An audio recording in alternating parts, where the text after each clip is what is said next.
The wind howled through the Colorado pines like a wounded beast, rattling the frozen branches and carrying with it the bite of an oncoming storm. Samuel Hawkins pulled his buffalo coat tighter and pressed low in the saddle. His Mustang, Buck, snorted against the cold, hooves crunching over ice-slick rock as they made their way down the treacherous slope. The snow fell thick and heavy, turning the trail into a blur of white and shadow. For 12 long years, these mountains had been Samuel's only home. He knew every ridge, every canyon, every hidden creek. Out here, the world made sense. You worked, you bled, and you survived.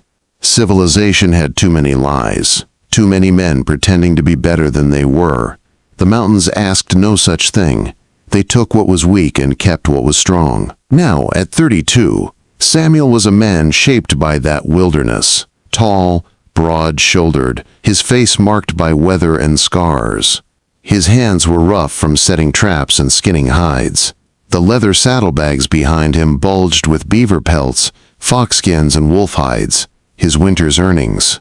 Enough to buy flour, salt, and ammunition to last through spring if he could make it to town before the blizzard struck. Pine Ridge appeared at last through the curtain of snow, a small cluster of buildings huddled together at the base of the mountains. Smoke rose from chimneys, only to be torn away by the relentless wind. Samuel hadn't planned to stop here. His trading post lay another day's ride north at Clear Creek, but Buck was limping on his front leg, and the storm would swallow the trail before sundown. He rode slowly down the main street, past the general store with its frost-covered windows and the saloon where yellow light flickered through the glass. The town seemed unusually still for late afternoon. Then he heard it, a faint sound carried on the wind, almost lost in the storm. Music, a fiddle, laughter. At the far end of the street, the small church glowed warm against the snow. Candles flickered in the windows, and wagons stood out front, wheels half buried. A wedding by the look of it. Samuel shook his head. To marry on a night like this, folks must be either deeply in love or running from something. He dismounted outside the livery stable. The stable boy, a red-haired youngster of maybe 14, hurried out rubbing his hands. "Afternoon, mister. That's quite a storm blowin' in." Quote. "That it is," Samuel said, his voice gravelly from disuse. "My horse needs rest." Left front hoofs bothering him. The boy nodded, taking the reins. "You'll find a room at the inn, across from the church. They'll have a fire going. Oh, and there's a wedding tonight. Mr. Morrison's marrying a lady from back east. They say she's the prettiest thing these parts ever saw." Samuel grunted. Good for him. He wasn't the kind of man to care for gossip or celebration.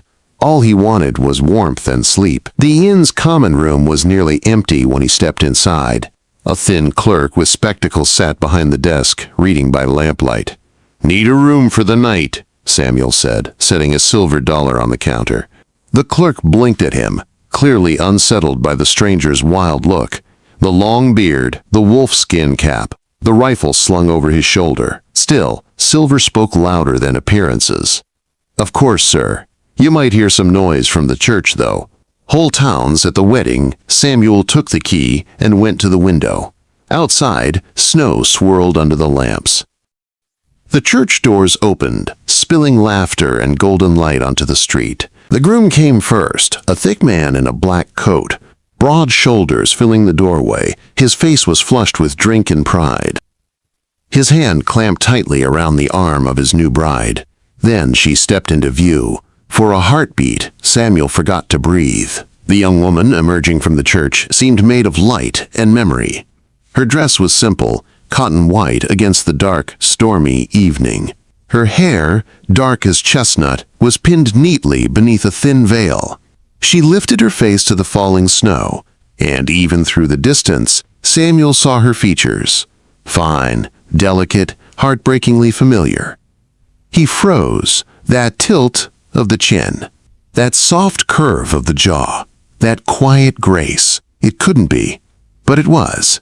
She turned suddenly, as if sensing his gaze, and their eyes met through the window. For a long, impossible moment, time stopped. The crowd around her faded. The storm itself seemed to hush. Her lips parted in surprise, her eyes widening in recognition. Then she moved. Despite the groom's firm hold, she slipped free and started across the street, her white dress trailing in the snow. Samuel felt himself moving too, as if pulled by a force older than reason. He pushed open the inn's door and stepped out into the freezing wind, just as she reached him. Up close, she was even more beautiful than memory allowed. No longer the freckled girl who'd run barefoot through Missouri fields, but a woman, graceful, composed, yet trembling. Her green eyes shimmered like sunlight through leaves. For a moment, neither spoke. Then she said softly, her voice trembling, "Do you recognize me, mountain man? I was your childhood neighbor." The word struck him harder than any bullet. He stared at her, disbelief, turning to wonder. "Libby," he whispered. She smiled, a sad smile touched with nostalgia. "No one's called me that in years. It's Elizabeth now." Elizabeth Morrison, as of 10 minutes ago. Behind her, the groom's angry voice broke the spell. "Elizabeth, what in blazes are you doing?" She flinched but didn't turn. Instead, she reached out, her fingers brushing Samuel's rough hand. "I'm glad you're alive," she said softly. "I always wondered." Then the groom was there, grabbing her arm. "You'll excuse my wife," he said, coldly. "She's overtired." Samuel's fists tightened, but he forced himself still. She was married now, bound by law if not by love. "Good night, Mr. Hawkins," she said quietly as her husband dragged her away. Samuel stood there in the swirling snow, watching as the wedding party disappeared into the storm. For the first time in years, he felt something crack open inside him, something he'd buried beneath loneliness and frost. Elizabeth Turner, the girl who'd once chased fireflies beside him, was back in his world. Only now, she belonged to another man, and in her eyes, he'd seen fear. The storm hammered Pine Ridge through the night, rattling the windows of the small inn, where Samuel Hawkins lay awake, staring at the ceiling. The wind moaned through the cracks in the walls like a restless spirit, but it wasn't the storm keeping him awake. It was her. Elizabeth Turner, Libby as he'd known her back when the world was simple. She'd been the farmer's daughter next door, the one who'd laughed at his clumsy jokes and dared him to climb the highest trees.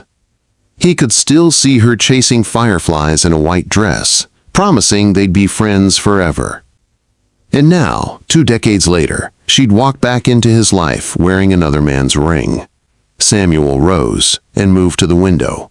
Snow blanketed the town in white silence. Across the street, the Morrison house loomed at the edge of town, a grand building compared to the rest, its windows glowing faintly in the storm. Somewhere inside was Libby. No, Elizabeth Morrison now. He poured himself a small shot of whiskey and sat down again, the firelight flickering over his rugged face. He told himself to forget her, that she was married, that her life was none of his concern. But the look in her eyes when she'd spoken to him, that faint tremble of fear mixed with something like hope, wouldn't leave his mind. A knock at the door broke his thoughts. It was the stable boy from earlier, his face red from the cold. "Sorry to bother you, mister," he said, "but your horse is all right now." Found a stone in his shoe. "Just like you thought.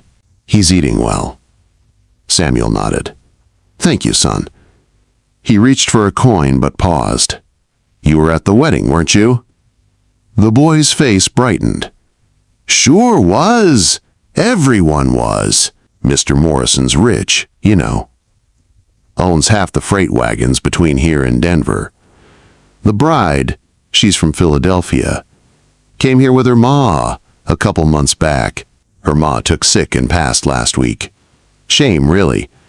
Her mother died," Samuel said quietly. "Yes, sir. Lung fever. Mr. Morrison paid for everything. Folks said it was awful sudden, the wedding and all, but he wanted to make it official quick." Samuel felt a cold knot tighten in his gut. So she was alone, grieving and vulnerable, when Morrison made his move.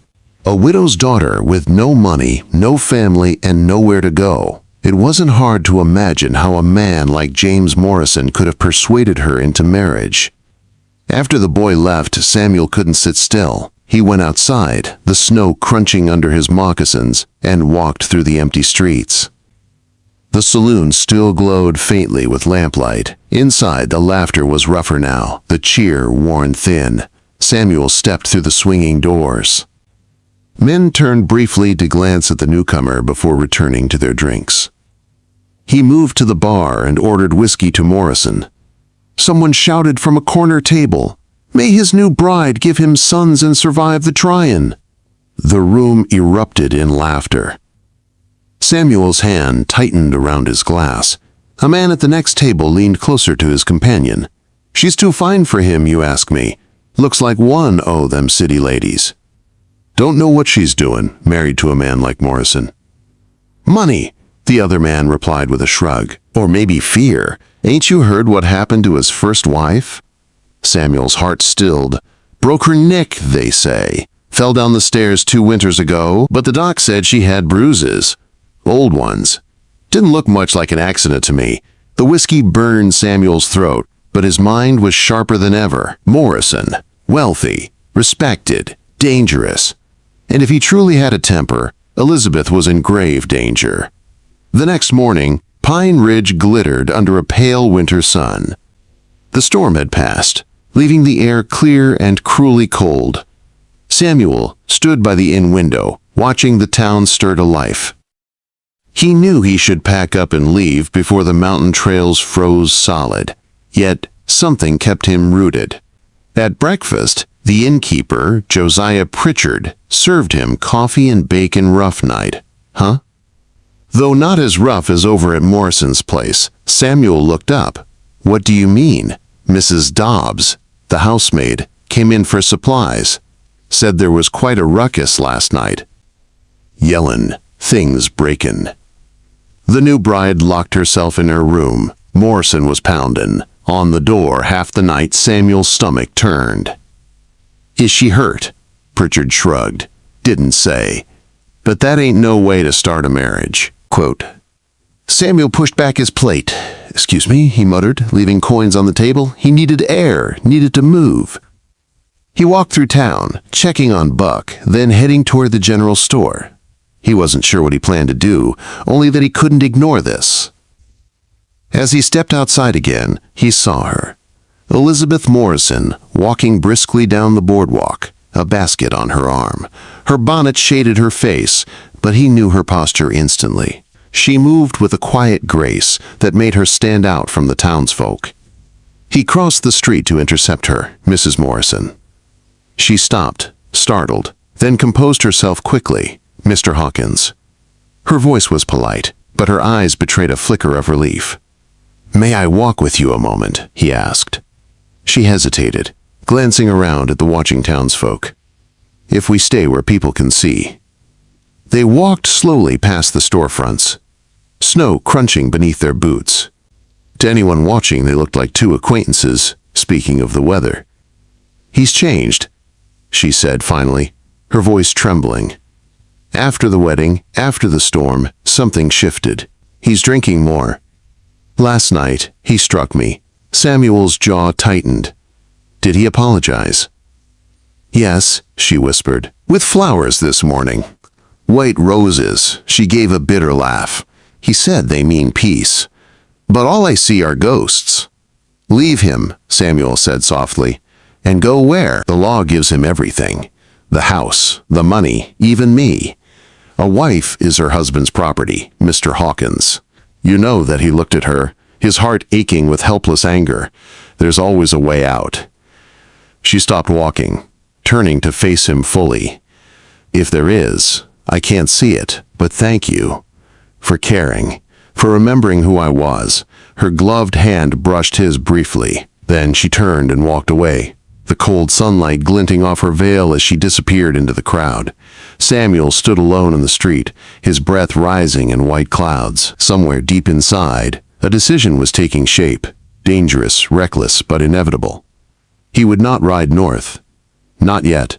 Not while Elizabeth Turner, the girl who once believed he was brave, was trapped in a house with a monster. The sun hung pale and distant above the mountains, its weak light doing little to cut the morning chill. Samuel Hawkins saddled his horse with steady hands, though his mind churned with unease. 3 days had passed since Elizabeth had spoken to him on the boardwalk, and Pine Ridge felt different now, tenser, like a drawn bowstring. People spoke in hushed voices when Morrison's name came up, and the laughter in the saloon sounded forced. Something was building. Samuel had made up his mind. He would leave only after he knew Elizabeth was safe. But each hour that passed made that promise harder to keep. That afternoon, as he crossed the snowy street, Mrs. Dobbs, Morrison's housemaid, caught his arm outside the store. Her eyes darted nervously.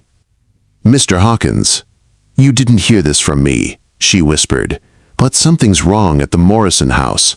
The missus, she's locked in her room. Morrison says she's sick, but he won't let the doctor see her." Samuel's blood ran cold. How long has she been shut away? "Since yesterday morning. And I heard him shouting at her through the door last night. I'm scared for her, sir." He didn't hesitate. That night, Samuel found himself moving through the shadows, a dark figure against the white snow. He circled behind Morrison's mansion, past the empty carriage house. Light burned in one upstairs window. Elizabeth's. From somewhere inside came the faint sound of sobbing. Then a man's voice, Morrison's, low and dangerous, ungrateful woman. "You think you can humiliate me? Speak to that trapper like he's your equal." Samuel's fists clenched. He had heard enough. He stepped back into the night and made his plan. If Morrison truly meant to harm her, the law wouldn't help. The man's money bought silence in this town. So Samuel would find another way, a way the wilderness had taught him, simple, direct, and final. But fate moved faster than his plans. By dawn, shouts echoed through town. Fire. Samuel ran, following the glow that turned the snow orange. The Morrison carriage house was ablaze. Flames licked the night sky, and smoke poured from the upper windows of the house. Through the thick haze, Samuel saw movement, a figure at the window, pounding, crying for help. Elizabeth. He didn't stop to think. He seized an axe from the fire wagon and charged through the front door. Heat and smoke hit him like a wave. He found the stairs by instinct, racing upward through choking air until he reached her door. Locked from the outside. 2 blows shattered the lock. He burst through, and Elizabeth stumbled into his arms, coughing violently. Her nightdress was singed, her face streaked with soot and tears. "He locked me in," she gasped. "I know," he said, wrapping his coat around her. "You're safe now." He carried her down through the smoke, bursting into the cold night air. The townsfolk gasped as he emerged, blackened and breathing hard. The fire chief took charge, and Dr. Whitman hurried forward. Morrison appeared moments later, face pale but composed. "Thank God you were there, Hawkins," he said smoothly. "The lock must have jammed." Samuel's voice was cold. "Number." It was locked from the outside. Murmurs rippled through the crowd. The doctor examined Elizabeth and frowned. "These bruises, old and new. This woman's been beaten." The crowd turned toward Morrison. He blustered, shouting about accidents and false claims, but the damage was done. The sheriff stepped forward, hand on his gun. "You'll come with me, Morrison. We've got questions need answerin'." That night, Samuel sat at the doctor's house, keeping watch while Elizabeth slept. When she woke, her eyes were red but clear. "You saved my life again," she whispered. He shook his head. "You saved yourself. You kept fighting." The next morning, word spread that Morrison had been arrested on charges of fraud and attempted murder. Samuel had delivered the ledgers from Morrison's own bookkeeper to Judge Carlton, proving Morrison had faked his freight robbery for insurance money. The judge had signed the warrants himself, but victory came at a price.